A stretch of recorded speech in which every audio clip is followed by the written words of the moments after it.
베드로전서 2장 6절에서 10절까지 저와 여러분들이 한 절씩 교독하겠습니다. 2장 6절입니다. 성경에 기록되었을 때 보라 내가 택한 보배로운 모퉁이 돌을 시온에 두노니 그를 믿는 자는 부끄러움을 당하지 아니하리라 하였으니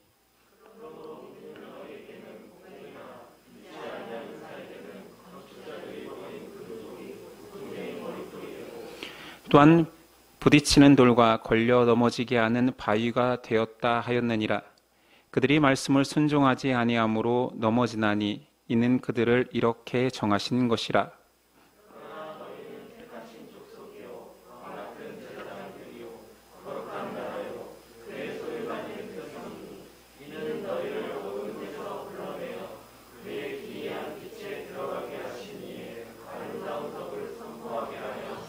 함께 읽습니다.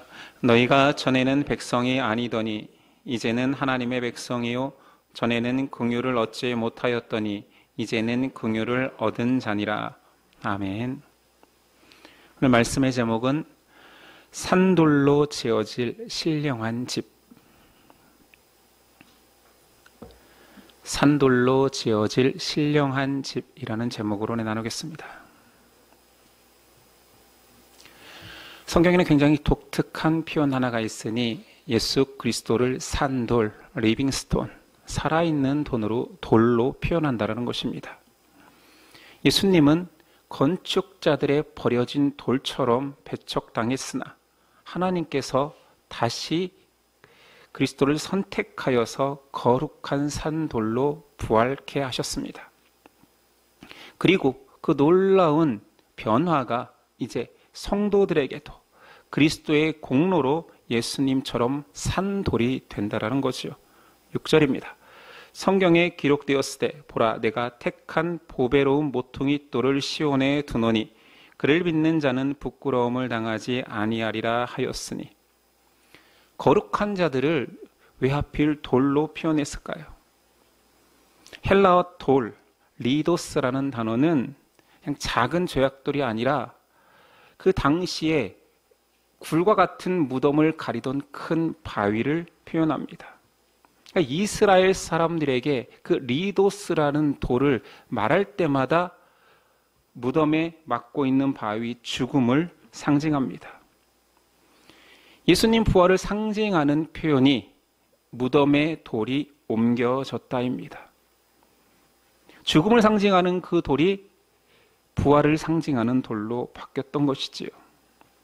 보배로운 산돌 예수는 죽은 권세를 이기고 부활하신 예수님의 승리를 상징하는 돌이 되었습니다. 그런데 이 산돌 대신 예수님을 향한 사람들의 반응은 냉담했습니다. 7절 그러므로 믿는 너희에게는 보배이나 믿지 아니하는 자에게는 건축자들이 버린 그 돌이 모퉁이의 머릿돌이 되었다라고 말합니다. 서로 사람들은 거룩한 것을 계속 배척해 왔습니다. 창조 때부터 그러했습니다. 보배라 할지라도 그 가치를 인식하지 못하고 건축 현장에 쓰레기처럼 버렸다라는 표현이지요. 사람들에 의해서 버려진 그 보배가 하나님의 손에 의해서 거룩한 산돌 예수가 된 것입니다. 그 거룩한 산돌 예수에 의해서 세상은 완벽하게 둘로 나뉩니다. 산돌을 믿는 자와 믿지 않는 자를 나누는 기준이 산돌이 되기 때문에 때로는 이 산돌이 세상을 향한 기준석이 되기도 합니다. 이사야는 예언으로 산돌을 믿는 자를 이렇게 묘사합니다. 이사야 28장 16절 그러므로 주 여호와께서 이같이 이르시되 보라 내가 한 돌을 시온에 두어 기초를 삼았노니 곧 시험한 돌이요 귀하고 견고한 기초돌이라 그것을 믿는 이는 다급하게 되지 아니하리라. 그 돌을 믿는다라는 표현을 했지만 그 돌을 믿는 자는 결코 두려워하지 않는다. 마지막 심판의 때에 당황하지 않는다라는 표현으로 심판을 벗어남을 언급합니다. 산돌 예수 그리스도를 믿는 자는 결국 산돌 대신 예수님처럼 마지막 심판의 때에 동일한 산돌로 선택받는 것입니다. 또한 이사야는 예언으로 산돌을 믿지 않는 자를 이렇게 묘사합니다. 이사야 8장 14절입니다. 그가 성소가 되시리라. 그러나 이스라엘의 두 집에는 걸림돌과 걸려 넘어지는 반석이 되실 것이며 예루살렘 주민에게는 함정과 올무가 되시리니. 리도스, 그 죽음의 돌이 실제로 산돌을 믿지 않음으로 그냥 죽음의 돌, 심판의 돌이 되는 것입니다. 결국 모든 사람, 인생은 산돌이신 그리스도의 기준에 의해서 축복받는 자와 저주받는 자로 갈린다라고 성경은 한결같이 예언하고 선포하고 있습니다. 산돌이신 예수 그리스도를 믿는 자는 산돌되어 영원한 반석 위에 서게 되는 거지요. 그러나 산돌 예수 그리스도를 믿지 않는 자는 오히려 바위가 그 머리 위에 떨어지는 심판을 경험하게 된다는 것입니다. 이 간단한 진리, 너무나 단순하면서도 우리가 알고 있는 그 돌로서 이 영적인 진리를 묘사하고 있습니다. 단순하기 때문에 사람들은 믿지를 않는 거예요. 아니 무슨 돌이 떨어져서 구원을 하고 살아나고 돌이 떨어져 심판을 받는단 말인가. 진리를 너무 쉽게 설명하니 진리를 오히려 배척합니다. 과거에도 그랬습니다. 하나님께서 심판하시겠다라고 유일하게 전 인류적 심판이 노아 때에 있었습니다. 구원받는 길은 너무 단순했습니다. 너희가 직접 노아처럼 방주를 지으라는 것도 아니고 노아가 지은 방주에 들어가기만 해라. 그러면 하나님께서 살려주시겠다 했으나 무시하고 조롱하고 들어가지 않았습니다. 노아의 방주에는 너무나 빈 공간이 많았습니다. 그러나 가족 외에는 아무도 찾지 않았지요. 오히려 노아의 행위를 비웃고 조롱했을 것입니다. 산돌 예수를 믿는다라는 것이 비슷하지 않습니까? 예수를 믿는다는 이유만으로 뭔가 대단한 신앙적인 행위를 하는 것도 아니고 그냥 믿어드림으로 그냥 믿는 이 믿음도 사실은 믿음이라는 외부적 요소지만 그냥 지금은 우리가 당하는 상황에서는 굉장히 단순한 믿어드리는 것 같은 행위잖아요. 그것조차 내 마음을 그냥 향하는 것조차 하지 않아서 심판을 받게 된다는 것입니다. 사람들은 그 단조로운 진리가 단조롭기 때문에 믿지 않습니다. 말도 안 돼. 믿는다고 구원을 받아? 하나님은 그렇게 말도 안 되는 방식으로 사람을 구원하십니다. 그래서 구원은 신묘막측하지요. 은혜는 이해할 수 없죠. Amazing Grace죠. 심지어 믿지 않는 자들은 그 진리를 믿는 자들을 조롱하고 핍박하기까지 합니다. 성경은 그 현상을 이렇게 말합니다. 어둠은 원래 빛을 싫어한다. 유일한 길을 발견한 자들은 그 길이 아닌 것을 아니라고 할 수밖에 없어요. 진리는 배타성을 띠거든요. 너도 맞고 나도 맞아라는 말을 할 수가 없는 거예요. 이 진리를 알기 때문에 이 진리만이 옳다라고 하는 사람들, 그들은 세상에서 배척당합니다. 그러므로 이 땅에 산다라는 것은 진리를 가지고 있음으로 인하여서 그 이유만으로 고난받고 시련당하고 배척당하고 심지어 사람들에 의해서 박해를 당하기도 합니다. 이것이 당연한 것입니다. 베드로 사도가 이 당연함을 이야기합니다. 베드로전서 4장 4절 12절입니다. 이러므로 너희가 그들과 함께 그런 극한 방탕에 다름질하지 아니하는 것을 그들이 이상히 여겨 비방하나 사랑하는 자들아 너희를 연단하려고 오는 불시험을 이상한 일 당하는 것 같이 이상히 여기지 말라. 요한 사도도 말합니다. 요한일서 3장 13절. 형제들아 세상이 너희를 미워하여도 이상히 여기질 말라. 진리를 가진 자, 빛을 품은 자들은 어둠에게 미움받을 수밖에 없습니다. 세상이 공중권세에 잡은 마귀가 아직은 통치하는 때이기 때문입니다. 베드로 당시에는 그 비진리, 어두움이 힘을 가진 때입니다. 그들이 통치하고 있기 때문에 진리를, 빛을 마음껏 핍박해도 아무 제재가 없었습니다. 그래서 핍박이 더 극심했지요. 베드로전서 전체 말씀이 핍박받는 성도의 위로라 했습니다. 오늘 말씀도 동일하게 세상에서 버림받은 돌같이 사는 성도들에게 주는 위로입니다. 예수님을 믿는다는 이유만으로, 신앙을 고백한다는 이유만으로 조롱받고 핍박받고 죽임까지 당하고 있는 상황인 거지요. 그러나 베드로는 이것을 이상히 여기지 마라. 이건 창조 때부터 하나님 백성의 역사 속에서 계속 되어 왔다. 그러나 하나님의 계획은 예수의 산돌 부활처럼 버려진 돌, 너희들도 산돌이 되어 부활할 것이다라 선언하는 것입니다.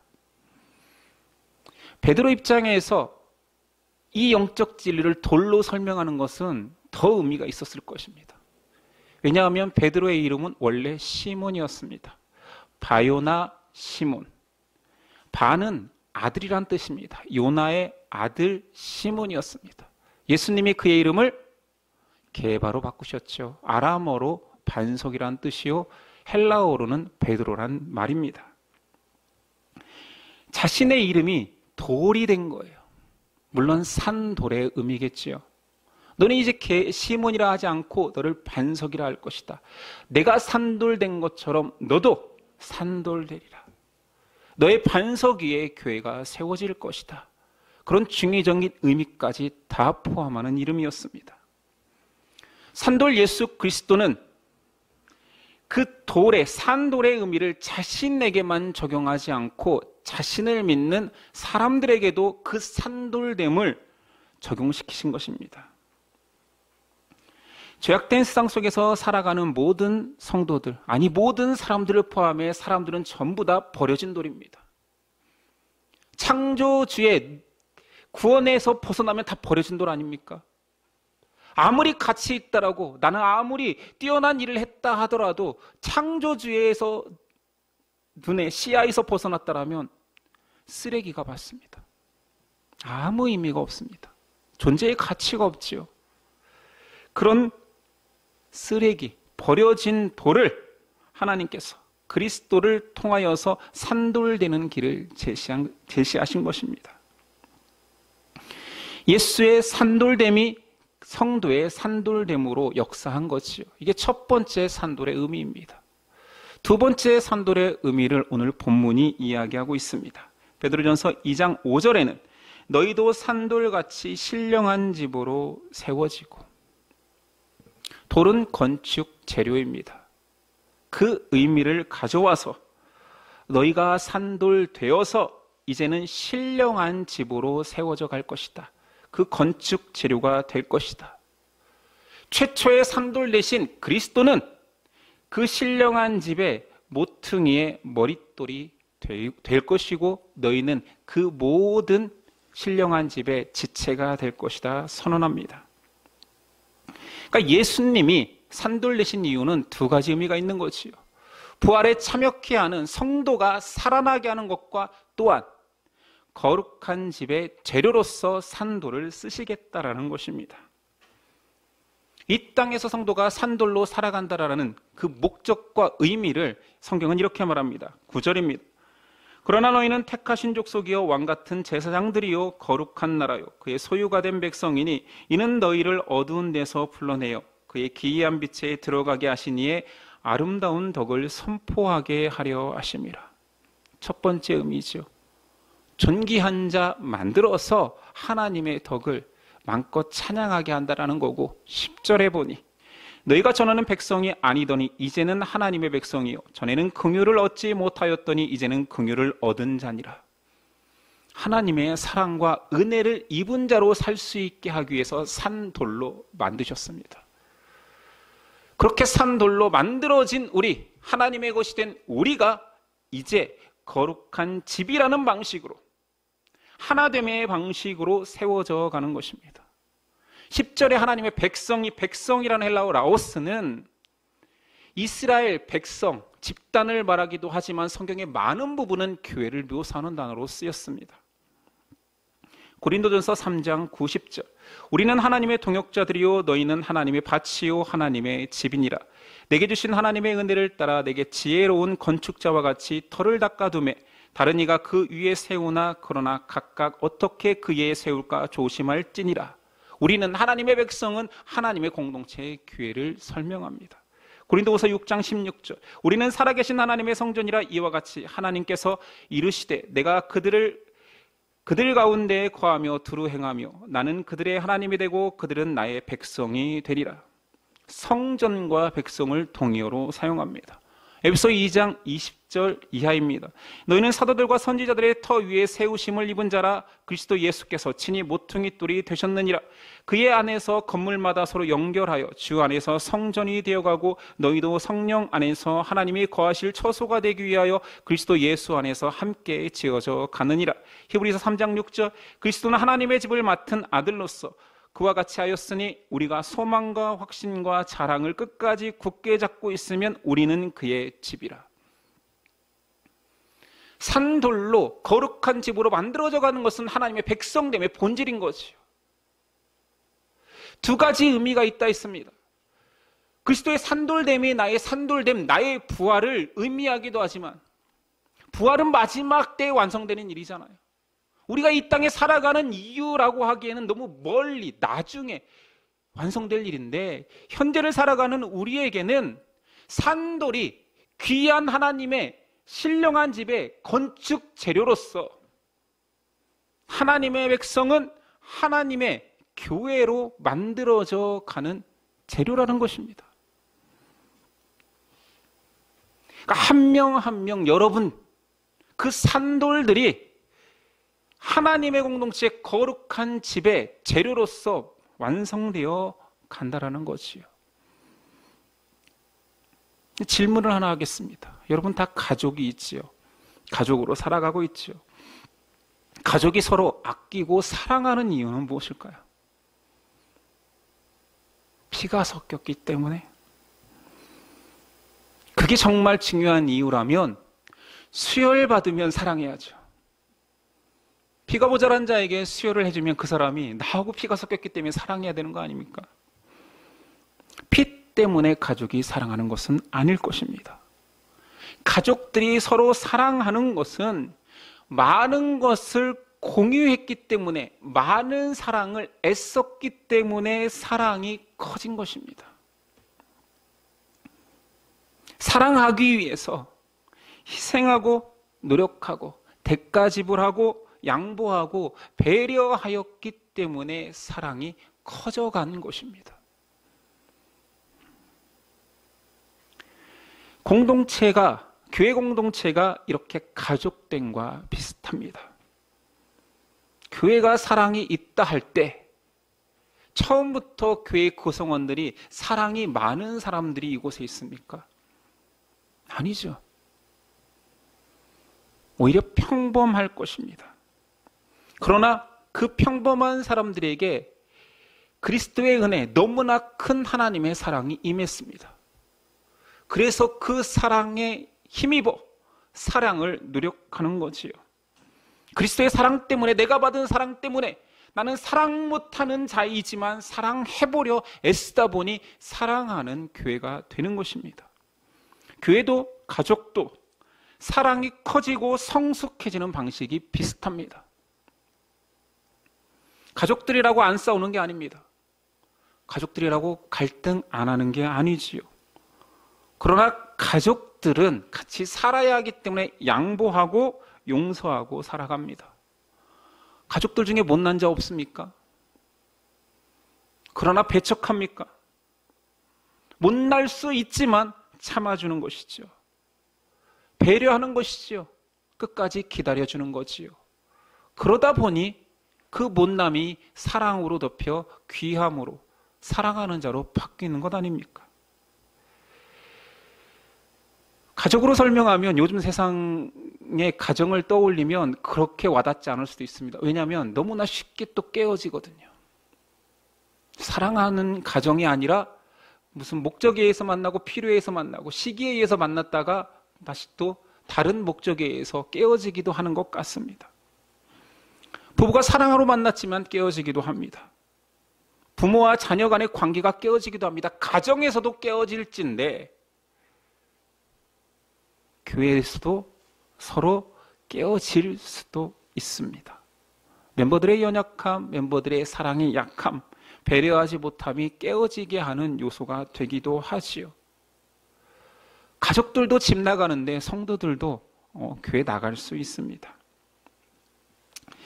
개척교회 목사로 산다는 것은 이런 느낌이 듭니다. 미숙한 첫사랑을 계속하는 느낌입니다. 첫사랑은 느낌이 이렇지 않습니까? 헤어져야 애틋해지는 거예요. 있을 때 잘하면 좋으련만 떠나고 나서 자책하고 그리워하는 게 첫사랑 아닙니까? 그렇다고 해서 돌아오면 예전보다 더 잘할 것 같지도 않습니다. 그 용기 내어서 다시 시작해보자라는 말도 못합니다. 미숙하기 때문이죠. 개척교회 목사는 다른 교회 목사들도 비슷할 수 있어요. 미숙한 사랑으로 계속 첫사랑을 하는 느낌입니다. 그래서 부탁드립니다. 가정도 기다려주는데 그 사랑하는 내 가족이 되기까지 정말 많이 참아주는데 비슷한 공동체도 좀 참았으면 좋겠습니다. 좀 더 기다리면 좀 괜찮아지지 않을까요? 좀 더 사랑스러워지지 않을까요? 사춘기만 되면 꼭 집을 나가야겠습니까? 예심은 아직 10살도 채 되지 않은 미숙한 공동체일진데 여기서 하나 되기 힘들어서 다른 데로 간다면 그것은 쉬울까요? 집이 싫다고 가출한 자녀가 사회에 나가서 건강한 가정을 꾸리기는 더 힘들 수도 있습니다. 그런 의미에서 예심을 떠난 자들은 제가 큰 잘못을 한 것입니다. 한 번 떠나게 했으니 저로 인하여서 실패를 경험했으니 하나됨이 더 어려울 것입니다. 그런 면에서 정말 미안합니다. 베드로는 성도가 교회로서 하나됨은 해야 되는 당위성 정도가 아니라 이 땅의 사명이며 본질이라 말하는 것입니다. 나 좋으려고 공동체를 이루는 것이 아닙니다. 나에게 맞는 것을 선택하는 것도 아닙니다. 하나님이 보내주신 그곳이 나의 사명이기 때문에 힘들지만 더 사랑해보고 하나 되려 애쓰는 것입니다. 살다 보면 부모가 별로인데 부모가 그렇게 자녀들을 애틋하게 아껴주거나 돌봐주지 않았는데 이상하게 성숙한 자녀들을 만나게 됩니다. 그렇다면 모든 부모들이 그런 생각을 할 겁니다. 내 새끼도 저랬으면 좋겠다. 적당히 케어했는데 적당 이상으로 잘 되는 또는 반듯하고 성숙한 자녀였으면 좋겠다. 꿈꾸는 자녀들이죠. 못난 목사인 제가 그런 욕심을 부려봅니다. 부족한 목사이지만 그 밑에서 신앙생활, 밑에서라고 하긴 그렇습니다. 같이 신앙생활 하지만 성숙한 성도가 나왔으면 좋겠다를 꿈꿉니다. 꿈이니까요. 아름다운 거니까 바랄 수 있잖아요. 근데 그것이 가능하다 합니다. 왜냐하면 교회의 주인이 예수 그리스도이기 때문이지요. 성령이 교회에 역사하시기 때문에 교회에는 그런 반듯한 산돌이 나올 수 있습니다. 9절. 그러나 너희는 택하신 족속이요 왕같은 제사장들이요 거룩한 나라요 그의 소유가 된 백성이니 이는 너희를 어두운 데서 불러내어 그의 기이한 빛에 들어가신 이에 아름다운 덕을 선포하게 하려 하심이라. 우리가 그리스도 때문에 산돌이 되었습니다. 거저된 것이 아니요 그리스도의 핏값으로 그의 고난과 부활로 말미암아 우리가 동일한 산돌이 되었습니다. 그리고 그 거룩한 산돌된 우리가 거룩한 집, 신령한 집의 재료가 되어 하나 되어 갈 것입니다. 지금은 미숙할 수 있고 연약할 수 있고 사랑이 부족할 수 있지만 우리의 괜찮음 때문이 아니라 산돌로 만드신, 재료를 바꿔버리신 하나님의 능력 때문에 예심 공동체는 거룩해질 것입니다. 사랑이 넘치는 하나됨이 이루어질 것입니다. 종국적으로는 우리의 하나됨이 수많은 사람들에게 본이 되며 아름다움을 보며 부러워하게 되며 하나님께 영광 돌리고 사랑을 경험하게 될 것입니다. 이것이 산돌된 우리의 소망입니다. 함께 꿈꿉시다. 기도하겠습니다.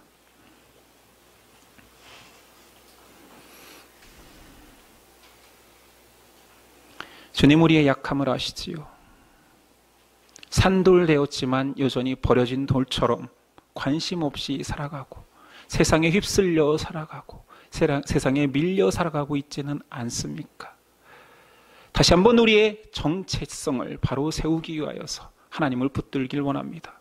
나의 가치가 얼마나 귀한지, 예수의 핏값으로 살아난 나의 존재가 얼마나 귀한지를 다시 느껴 이런 귀한 산돌된 우리가 신령한 집으로 세워져 갈 수 있도록 하나 되기를 힘쓰는, 사랑하기를 힘쓰는 교회 공동체적인 하나됨을 힘쓰는 우리 되도록 역사하여 주옵소서. 부족한 자가 넘쳐납니다. 저를 포함하여 모든 자들이 부족합니다. 그러나 우리의 재료는 바뀌었습니다. 우리를 통하여서 그리스도께서 모퉁이돌 된 거룩한 하나님의 성전이 만들어질 것입니다. 이 소망을 주신 하나님께 감사드리며 그 재료로 사용된 우리가 기뻐하며 찬양할 수 있도록 도와주옵소서. 감사함 예수님의 이름으로 기도드렸습니다. 아멘.